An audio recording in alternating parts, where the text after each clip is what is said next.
3-qism. Urug'ning navi ham K17 degan nav bor. Juda ham zo'r, gibrid, sovuqqa juda ham yaxshi o'sadi. Rangi qora, oyoqchalari kalta va salatchilar ham aynan shu navni tanlashadi.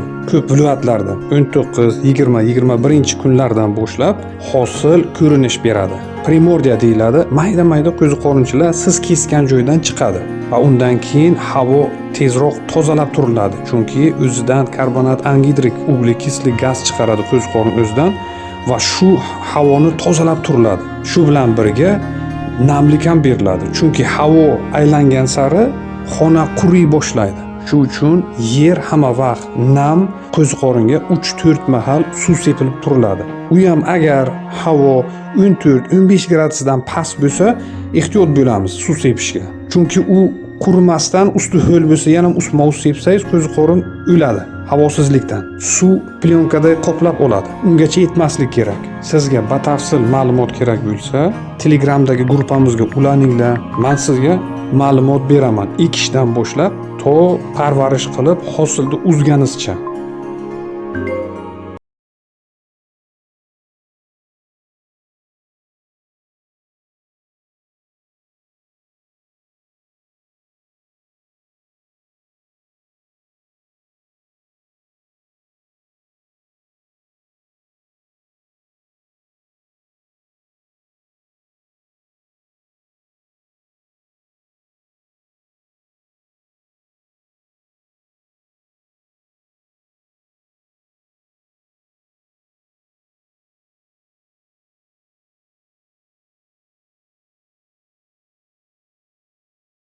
Boshlab hosil ko'rinish beradi. Primordiya deyiladi. Mayda-mayda qo'ziqorinchilar siz kesgan joydan chiqadi va undan keyin havo tezroq tozalab turiladi. Chunki o'zidan karbonat angidrik ugлекислый gaz chiqaradi qo'ziqorin o'zidan va shu havoni tozalab turiladi. Shu bilan birga namlik ham beriladi. Chunki havo aylangan sari xona quriy boshlaydi. Shu uchun yer hamma vaqt nam, qo'ziqoringa 3-4 mahal suv sepilib turiladi. U ham agar havo 14-15 gradusdan past bo'lsa, ehtiyot bo'lamiz suv sepishga. Chunki u qurimasdan usti ho'l bo'lsa, yana ustma-ust sepsangiz qo'ziqorin o'ladi havosizlikdan.